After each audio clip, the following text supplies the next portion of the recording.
Hello and welcome back to the Gubba Podcast. I'm Gubba, a first-time homesteader following in the footsteps of my homesteading forebears. In this podcast, I discuss prepping, homesteading, and everything in between. Today, I am going to be discussing why I do not wear sunscreen. When I share that I don't wear sunscreen online, people lose their minds because we have been so trained to believe that sunscreen is necessary and it protects us from cancer. If it protected us from cancer, then why has the incidence of melanoma increased since the introduction of sunscreen in the 1970s? That is a good question. So let's mull that over. I love discussing this topic because it truly can be life-changing and transformative in the way that we then start thinking about the chemicals that are in our life, how we look at the sun and what the sun actually is. So let's dive in. I stopped wearing sunscreen about 3 years ago. Before that, I was making my own mineral sunscreen with non-nano zinc oxide and a mix of oils. But once I fully deprogrammed myself, if you will, I stopped wearing sunscreen completely. This may seem scary, but that is only because we have been trained to fear the sun. Think about it. Commercials, friends, family, school health books, medical doctors, everyone is indoctrinated to fear the sun. So by association, we do too. You may be thinking, well, if so many people believe it, then it has to be true. Or there is evidence that the sun does cause cancer. For thousands of years, our ancestors were not lathering themselves in lab-made chemicals. Once sunscreen was introduced as a way to protect us against cancer, incidence of melanomas actually increased. If sunscreen was actually doing what it advertised to be, it should be decreasing incidence of melanoma, but we are not seeing that. That is exactly the opposite of what we are seeing. Sunscreens were introduced in the 1970s, and you have to remember the 1900s were an extremely pivotal and crucial time for our current system that we live in. Things were being shaped. The system was being shaped. So the system that we live in today, it didn't just happen overnight. It was formed during a time period. So go back to the early 1900s. Rockefeller came in and overtook our healthcare system, which has, for thousands of years, been led by herbs and had a holistic approach. And we had medicine people, who were looking after their communities. Well, Rockefeller funneled tons of his money into the medical system, setting up schools and hospitals. And oh, wow, this was such a great thing. He is such a generous donor. Wow, was that really the case? They set up gatekeepers and established a system where someone can only practice medicine if they have a license. If they have a license and they think outside the system's box, though, that license will be revoked. So you have to stay in line or you cannot practice quote unquote medicine. So you have to pay into the system, go to these Rockefeller set up medical schools, and then you have to obey directly with what they tell you, or else they take away your right to practice. They have eliminated these thousands of years of knowledge that our ancestors had, and they systemized it. It is important to remember and know that licensure is not for our protection. The system was not put into place for our protection at all. It was set in place so the system, in this case Rockefeller, could rewrite medicine and gatekeep medicine. He funneled tons of money to medical schools and institutions with a Western medicine focus. He rewrote our healthcare, okay? So traditional medicine, this holistic healing, that's not a trend, okay? This Western medicine is the trend. Now we have a system today that fails people and profits off of us being sick. Once you see and understand this, you can start to deconstruct our food system. And in this case, our sunscreen system, because it all ties together. While Rockefeller was destroying our medical system, propaganda campaigns were rolling out to convince our grandmas and our great grandmas that butter and animal fats were bad and to use margarine and vegetable oils instead in their kitchens.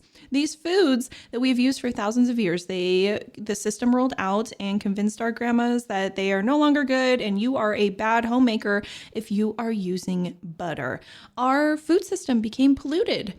I genuinely feel sorry for our grandparents as they were hit with the propaganda the hardest. They fell for it. Then our parents' generation are probably the most indoctrinated of them all. So these lies have been trickling down family lines for the past century. But when you take a step back to see the big picture, you can understand what is going on when it comes to something like sunscreen. The medical system and food system truly go hand in hand. So when you think about something like sunscreen, why would you lather lab-made toxic chemicals, which are constantly recalled for causing cancer, by the way, on your skin? Sunscreen and the food you eat are what makes you sick, not the sun. Did you know that the chemicals found in sunscreen have not been fully researched prior to FDA approval in sunscreens? And let's be real, what does FDA research and approval even mean? It really doesn't mean much. We have just been lathering on mystery chemicals and almost guinea pigs in this sense. Time and time again, especially with Western medicine, we are used as guinea pigs. For example, something that is close to home, my grandma, when she was pregnant with my mom, there was some new and improved morning sickness medicine that she had gotten, and I believe it was a shot. It was some sort of medicine that was being advertised to pregnant women to help you with your morning sickness. But anyways, she got it. It ended up being recalled because there were so many issues within the fetuses and the moms. So think about just the past 100 years, how many times we have been used as guinea pigs, and then there are lasting effects, and they're like, oh, oops, sorry, we didn't see that one. We didn't do that in the testing. It's almost as if we are the ones being tested on. So something as simple as sunscreen, this can go as deep as you really want it to once you start researching and seeing, what was polio really about? Anyways, I will stick to sunscreen, and let's begin by dissecting the ingredients commonly found in sunscreen. Traditional sunscreens often rely on chemical fillers like oxybenzone, avobenzone, octisalate, octocrylene, homosalate, octinoxonate as their main and star ingredients to quote unquote protect you from the sun and UV radiation. I would like to note that when it comes to food, if the words are difficult to pronounce, seem funky, and like they're made in a lab, then my general rule is to avoid. And this comes to skincare products as well. Oxybenzone, or BP3 in particular, has come under scrutiny for its hormone disrupting properties. Research has been suggesting that oxybenzone mimics estrogen in the body, leading to hormonal imbalances and reproductive issues. We live in a time when our hormones are under attack constantly.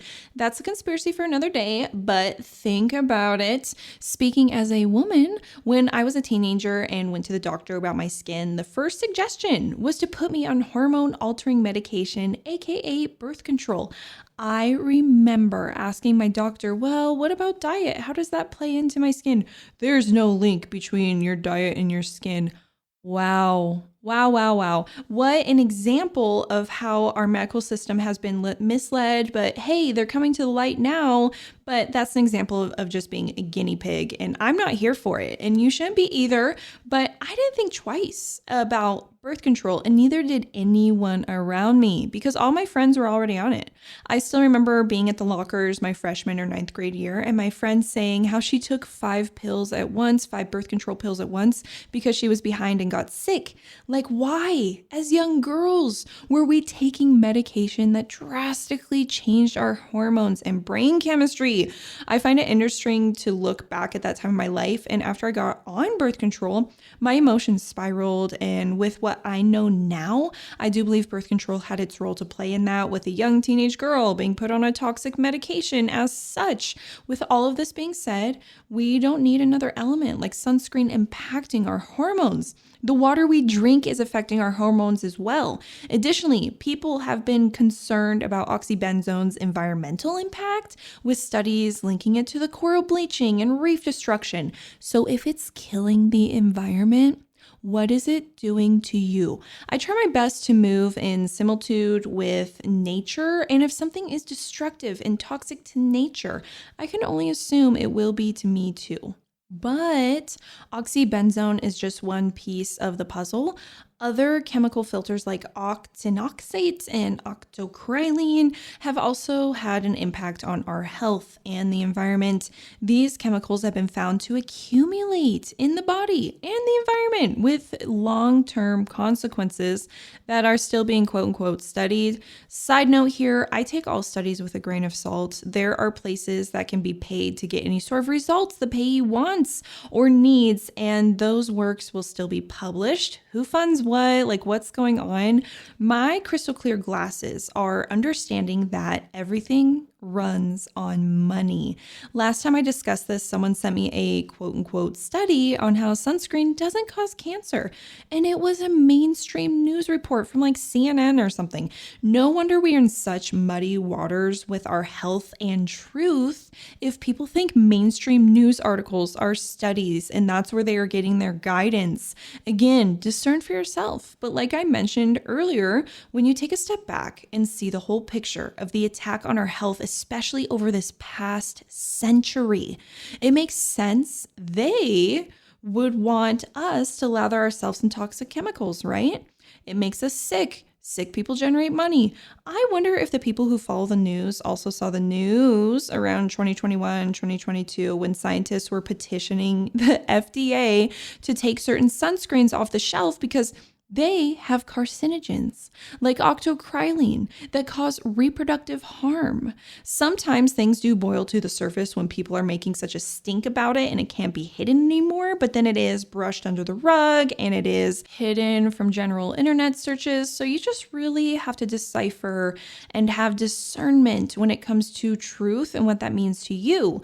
Studies have also suggested that octinoxate and octocrylene disrupt endocrine function and hormone balance in the body. And I recently, as I was writing this up, I was like, okay, I wonder what sunscreens are still using these because they've been under so much scrutiny. And, not really to my surprise, but the main sunscreens, the big brands are still using these toxic chemicals because you know why? They don't care and they bank on you not educating yourself. So more chemicals to harm us and our bodies. These chemicals have been shown to mimic estrogen. Again, these hormone disrupting. What is going on? It's like there is a battle for our hormones right now. There really is. By interfering with hormone signaling pathways, octinoxate and octocrylene can disrupt the balance of our hormones. So imagine if just this handful of chemicals is wreaking havoc on our hormones. Imagine what the concoction of chemicals in sunscreen does to us. I'm sure there will never be a definitive study done on it because if there was a definitive study done on it, the scientist would probably mysteriously disappear or be taken out in a helicopter crash, a bunch of mystery surrounding it. When big stuff like this comes to the surface, that's often what happens. So if I happen to randomly disappear one day, just know that is a testimony to you that raw milk is actually good, that sunscreen is bad, the sun is good for you, processed foods are bad, and we have been under attack, okay? When this truth comes to the surface, they really don't like it because that puts a damper on their profits. So let's dissect sunscreen a little bit further as if all the hormone problems aren't bad enough. There are studies that have suggested that the chemicals in sunscreen may trigger allergic reactions and skin sensitivities in some individuals, leading to skin issues like contact dermatitis and allergic dermatitis. Skin problems are dramatically on the rise, and guess what your dermatologist will do? They will prescribe you more drugs to take, more steroid creams to put on, and give you samples to their latest skincare sponsor. I would guess fewer than 1% would ask, do you use sunscreen daily? What kind of sunscreen do you use? What is your diet like? Most dermatologists will promote sunscreen use. Where did they go to school? Oh, Rockefeller gatekeeping centers. Got it. Furthermore, there are emerging concerns about the potential cancer-causing properties of octinoxate and octocrylene. Keep in mind, these are just a handful of the chemicals that are actually in our sunscreen. If I dove into every single one, this would probably be an all-day podcast, but I am keeping it digestible, hopefully, so you can just get a snippet of the puzzle and put the rest of the pieces together. Furthermore, there are emerging concerns about the potential cancer-causing properties of octinoxate and octocrylene. While research is still ongoing, some studies have suggested a possible link between these chemical filters and an increased risk of certain types of cancer, including skin cancer and hormone-related cancers, which makes sense. If these chemicals are mimicking our hormones and causing our system to get out of whack, like, of course, cancer is going to happen. What did people think was going to happen? We're going to lather on these toxic chemicals and we're not going to get cancer? Of course, you're going to get cancer. Of course, if your hormone system is being thrown out of whack by these chemicals, you are going to have serious issues. So why would we wear something to protect ourselves from cancer, but then it causes cancer? Am I going to be like, oh, well, I'm not getting skin cancer, but I'm getting hormone cancer. Wow. Like, what the heck? That seems so counterintuitive to me. What about you? Beyond their impact on human health, octinoxate and octocrylene also pose environmental risks. I love our environment. I love being outside. I love going on hikes. I think it is a beautiful creation. These chemicals have been detected in water bodies, soil, marine ecosystems, where they accumulate and stay there over time. Once in the environment, octinoxate and octocrylene disrupt aquatic ecosystems, affecting marine organisms, so our fish and other animals, and harm coral reefs and other sensitive ecosystems. Again, if the chemicals in your sunscreen are harming the environment, what are they doing to you? I think us as humans, we are so resilient, right? We adapt. We have been fed toxins, surrounded by toxins our entire life, and our body is just trying to manage it and constantly detox us. And once you finally start taking those steps towards detox, so for example, I grew up in a home that used chemical cleaners, so the bleach and the Lysols and all that nasty stuff. So whenever we cleaned, the house really smelled like toxic. Now, I don't use any of those. I haven't used any of those in a very long time. When I smell those, my body just feels sick. My head hurts so bad because my body is telling me, no, this is bad. Don't inhale this. Don't be around this. But growing up around it, I was so used to it. My body had adapted. And you may think, well, it adapted, it's good. No, it's still causing harm. My body's just learning how to help support me so I can still function and ward off the harm. But I want to support my body. And the way that I'm going to do that is not be around those toxic chemicals. So that goes in hand with the sunscreen. What are these chemicals doing to you? It may not be evident on the surface, like, just because you can't look in the mirror and see what sunscreen is doing to you doesn't mean that it's not affecting your body. As soon as you put it on, it's absorbed into your bloodstream. It flies through. Yeah, it's affecting your hormones. But another controversy surrounding sunscreen is its role in vitamin D deficiency. Vitamin D is synthesized in the skin in response to UVB radiation from the sun. And sunscreen blocks UVB rays, which will reduce your vitamin D production. So society is severely vitamin D deficient. A lack of vitamin D leads to weak and brittle bones, muscle weakness and pain, and mobility problems, impaired immune function, fatigue and low energy, and a variety of mood disorders. Does this sound familiar? Like, does this sound, like the world we're living in? We have so many mood disorders. I think people need more sunshine. Isn't it crazy that just a few years ago, they told us to stay indoors and not leave our house? The sun is a source of life and healing, so no wonder we are told to avoid it or coat ourselves in chemicals when we are in it. If we figure out the truth to healing ourselves, they won't be able to generate money off of us. We become free. Furthermore, concerns have been raised about the potential health risks associated with sunscreen chemicals when they interact with sunlight. Now, this is an interesting one.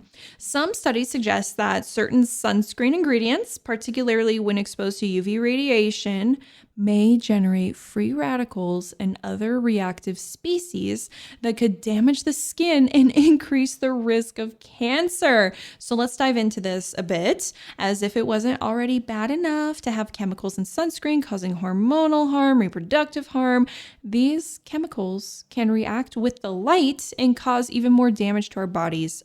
Oh my gosh. One study published in the journal Free Radical Biology and Medicine investigated the potential for sunscreen chemicals to generate free radicals and reactive oxygen species, ROS, when exposed to UV radiation.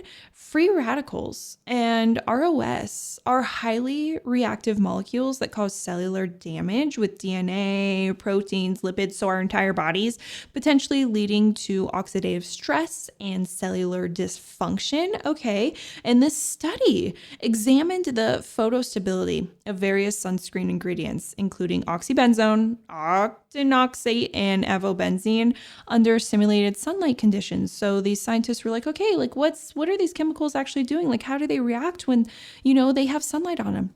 The researchers found that some sunscreen chemicals, particularly oxybenzone, exhibited photodegradation when exposed to UV radiation, leading to the formation of free radicals and reactive oxygen species. So we know that these free radicals and the ROS are these reactive molecules, and they're causing cellular damage when they're exposed to the sun. So what is sunscreen actually doing for you besides causing cellular damage, increasing your risk of cancer, affecting your hormones? Like, come on, the proof is in the pudding. It's right in front of you. There were other studies that found similar findings with oxybenzone and octocrylene. So go look up sunscreen brands, and they are still using these chemicals. So these chemicals that create free radicals that are damaging to us when exposed to sunshine. So you're telling me right now that the cream that is supposed to protect me from the sun and cancer actually reacts with the sun to cause cancer. That is literally insane. Now that we know that sunscreen is toxic goop and is marketed as a savior for you, what are better options to protect yourself from the sun? If you think about it, our ancestors, they didn't use sunscreen. Here are some ways you can embrace the sun, sunscreen free like your ancestors. I'm just going to brush over this a bit. I feel like this is a whole entire different episode, and this episode was more focused on the dangers of sunscreen and why I don't wear it. But you can build up your sun tolerance. When the sun starts to come around in the spring again, go out for little bits each day and slowly increase your exposure to the sun. Doing this will bring melanin to the surface of your skin and help build up that protective barrier. And what I love so much is, as I'm recording this, the sun, it has been a gloomy day, but the sun just started shining in through the window as if the sun knew we were talking about this, and I was trying to spread some light and truth into your life. You can also wear light clothing like linen or organic cotton in the sun, and sun hats. If you're still building up your sun exposure, shield yourself with quality materials. So you can wear long sleeve, those sun hats, long dresses, or loose pants, whatever works for you. You can eat a diet high in antioxidants. Antioxidants are what will help protect your skin's surface when you are enduring UV radiation from the sun. The radiation causes oxidation, so the antioxidants are what help keep things in control. I find it interesting that foods like berries that are high in antioxidants are in abundance during the summer months, almost as if it was created that way. Oh, it's so beautiful. Leafy greens, tomato paste, and brightly colored fruits should be your go-to during those high intense sun moments. And also, stop eating seed oils. Stop it. I and many others have noticed that not eating seed oils has been beneficial for our skin and has also lessened the incidence of sunburns. I know this sounds so crazy, because seed oils are common and in every food. It is almost impossible to eat out or at somebody's house because of seed oils. Just trust me on this one. Give it a try. Your body does have to detox from them. So let's see. It is March, April right now. You probably, if you started detoxing from seed oils, completely cold turkeyed them and started using things like butter, tallow, lard, you would see a difference in sunburning this summer, but you will see the bigger difference next year because those seed oils accumulate in your body. So you got to give yourself some time, start doing some lymphatic massages and treating your body as a whole system with how you're nourishing it and treating it in order to really see that difference. But I do believe you would still see a difference this summer. And I'm speaking from experience of when the timing when I gave up seed oils, and I didn't really see, I still saw a little bit of a difference the first summer. It was right around this timing, actually. I stopped being a vegetarian, 2 years ago, and I completely cut out seed oils. And that summer, still had a bit of sunburning. I wasn't wearing sunscreen, but it wasn't as bad as it had previously or historically had been for me. But then flash forward to the next summer, so summer 23, no sunscreen at all. I was in the sun all the time, no sunburning. And this is because I had nourished my body with a nutrient dense diet full of animal fats and avoiding seed oils, and I saw the difference. So I'm telling you that you will just have to try it for yourself. And I know that people don't want to do this or they scoff at it because it takes hard work. Okay. It takes that dedication. But I am not going to be the only one to tell you that it makes a difference. And this is just me. This is my story. I hope that it inspires you. However, which way, maybe you really, you have a super clean diet, but the sun still affects you, then figure out just what works for you. This is what's worked for me. And I hope that inspires you. But I want to say thank you so much for tuning in. I hope that this podcast was helpful for you to understand why I don't wear sunscreen. So now I can reference this anytime I share that I don't wear sunscreen as to why and doing a deep dive on it, because people really do lose their marbles when I share that I don't wear sunscreen and that you shouldn't either. So I hope that you have an amazing day. Don't do anything a couple wouldn't do, and I'll see you guys next time. Bye.